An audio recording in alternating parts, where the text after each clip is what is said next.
Good day everyone, I am your reporter, Kimberly Jane Dulay, and today I will be discussing the definition of motivation, influence of motivation in learning, and general principles of motivation. So, what is motivation? Motivation is the process that initiates, guides, and maintains goal-oriented behaviors. It is what causes you to act, whether it is getting a glass of water to reduce thirst or reading a book to gain knowledge.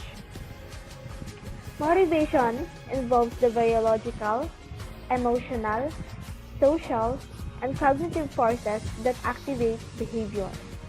In everyday usage, the term motivation is frequently used to describe why a person does something. It is the driving force behind human action. Motivation doesn't just refer to the factors that activate behaviors. It is also involves the factors that direct and maintain these goal-directed actions. Though such motives are rarely directly observable. As a result, we often have to infer the reasons why people do things that they do based on observable behaviors. So what are the impacts of motivation?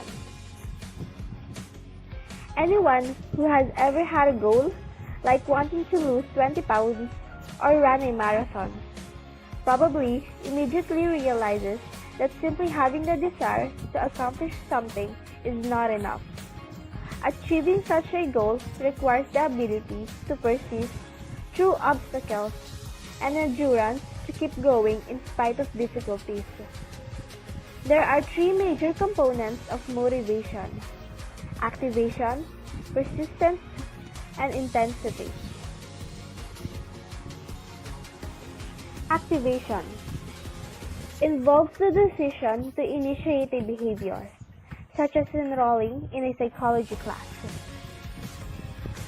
Activation, or the initiation of motivated behavior, involves taking the first steps in order to achieve a goal. An example might be the moment at which a prospect picks up the phone and calls your club for info. Or it might be the day the prospect agrees to join his or his friend for a workout. In either case, something motivated the prospect to initiate or activate toward a particular goal. Those behaviors are rarely initiated without some end in mind. Find the emotional reward, that warm, fuzzy feeling that is delivered by the end in mind, and you will have a sale. Persistence. It is the continued effort toward a goal even though obstacles may exist. An example of persistence would be taking more psychological course in order to earn a degree, although it requires a significant investment of time, energy, and resources. Persistence is the faithful and determined effort put forth to achieve a particular goal. This motivational sub-process is most commonly exhibited by high achievers. Intensity can be seen in the concentration and vigor that goes into pursuing a goal. For example, a student might coast by which much effort, while another student will study regularly, participate in discussions, and take advantage of research opportunities outside of class. The first student lacks intensity, while the second pursues their educational goals with greater intensity. Intensity refers to the focus, energy, and attention applied by an individual to complete the work that will help them achieve their goal. Common to health club members is the notion of activation with intensity but lacking persistence. This is the members who joined after New Year's Day March 1. The next slides are the influence of motivation in learning. So what are the factors that influences students' motivation in education? Number 1. Class and curriculum structure. Children thrive when there is structure and struggle when there is chaos. When students sense or see that classes follow a structure and the curriculum and class materials have been prepared beforehand, it provides them with a greater sense of security. The feeling of security is one of our basic needs. When that's provided in a learning environment, it allows students to fully focus on the learning materials. To help students feel more secure, educators need to plan classes and curriculums. All materials that will be used in class should be prepared in advance. Educators can also state the objectives of a course or class at the beginning of a semester or a class. Number 2. Teacher behavior and personality. If a student has a negative emotion, such as fear or disliking toward their teacher, that can negatively affect their attitude toward the subject as a whole. If a teacher shows a preference towards certain students or uses derogatory and humiliating language, that can lower their motivation in education. On the other hand, kindness, optimism, positive feedback, and encouragement can positively affect students' motivation to learn. Number 3. Teaching methods. Students are more likely to retain their motivation in education if educators use different teaching methods. That creates diversity and prevents students from getting bored. Giving room for certain choices, such as which partner they'd like to work with, can be beneficial too. Students in a single class are likely to have different styles of learning. Thus, a teacher is more likely to meet these needs by applying different teaching methods. Another important aspect, especially when it comes to girls in STEM subjects, is ensuring that the knowledge or skills learned can be practically applied in real life. In some cases, enrollment in extracurricular activities or support from a tutor can help address students' needs that are not met in school.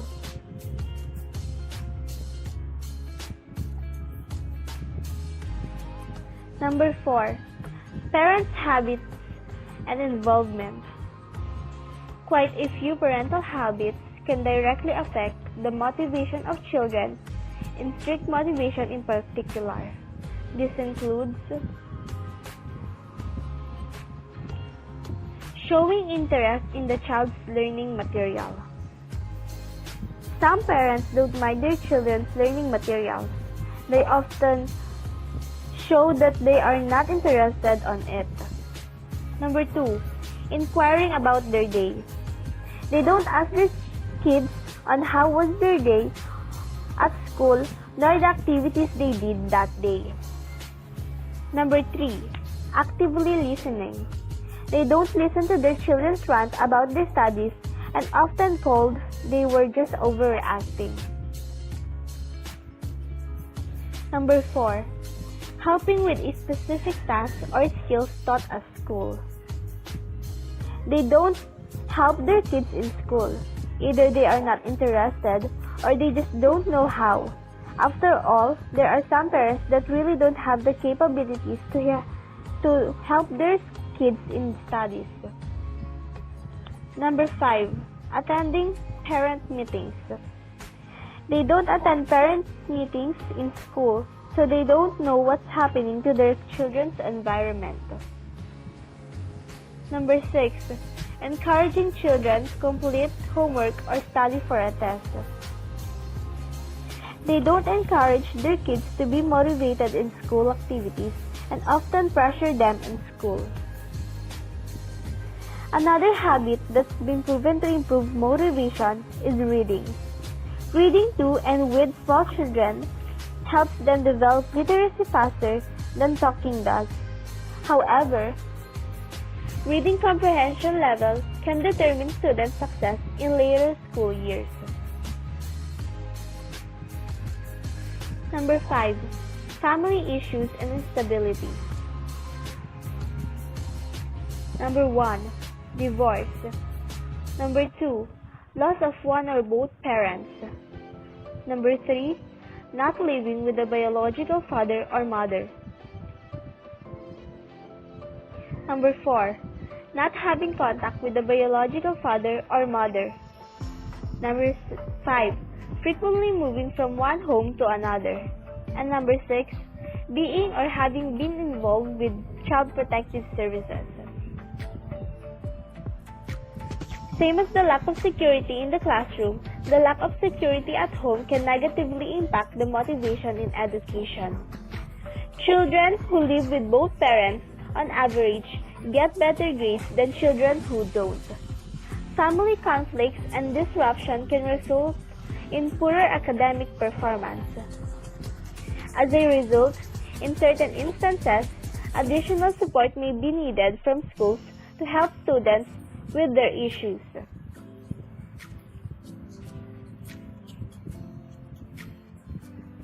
Number 6. Peer relationships. As children grow older, the influence peers have upon them increases as well. Therefore, problems and conflicts with peers can make students feel less secure about their social status among peers, increase their stress levels, and lower motivation in education. Keeping an eye on any conflicts, bullying, and other peer issues can prevent serious problems.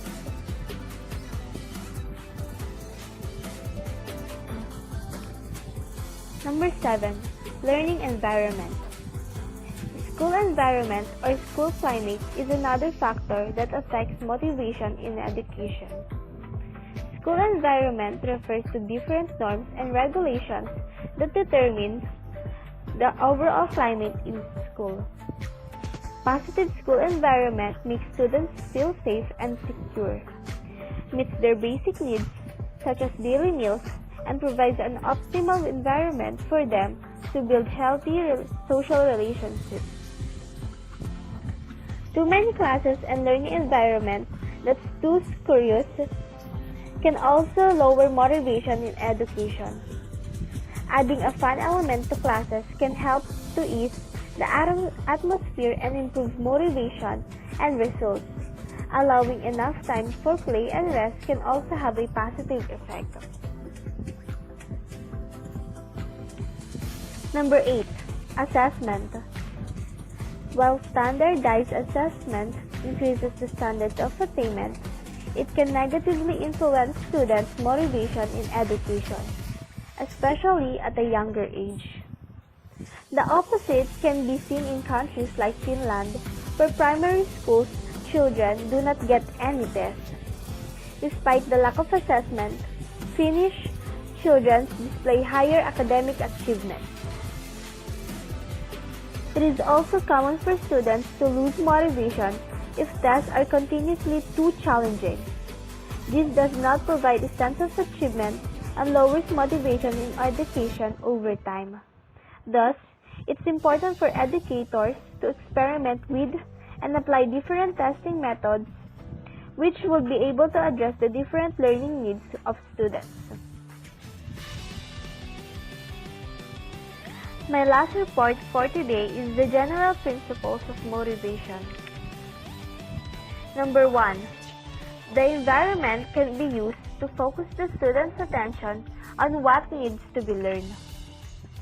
Teachers who create warm and accepting, yet business-like atmosphere will promote persistent effort and favorable attitudes toward learning. Interesting visual aids such as booklets, posters, or practice equipment motivate learners by capturing their attention and curiosity. Number 2. Incentives motivate learning. Incentives include privileges and receiving praise from the teacher. The instructor determines an incentive that is likely to motivate an individual at a particular time. Students must find satisfaction in learning based on the understanding that the goals are useful to them, or less commonly, based on the pure enjoyment of exploring new things. Number 3. Internal motivation is longer-lasting and more self-directive than is external motivation, which must be repeatedly reinforced by praise or concrete rewards. Some individuals have little capacity for internal motivation and must be guided and reinforced constantly. The use of incentives is based on the principle that learning occurs more effectively when the student experiences feelings of satisfaction. Number 4. Learning is more effective when an individual is ready to learn, that is, when one wants to know something. Sometimes, the student's readiness to learn comes with time, and the teacher's role is to encourage its development. Number 5. Motivation is enhanced by the way in which the instructional material is organized. In general, the best organized material makes the information meaningful to the individual. The basic learning principle involved is that success is more predictably motivating than is failure. And that's all for my report today. Thank you for listening.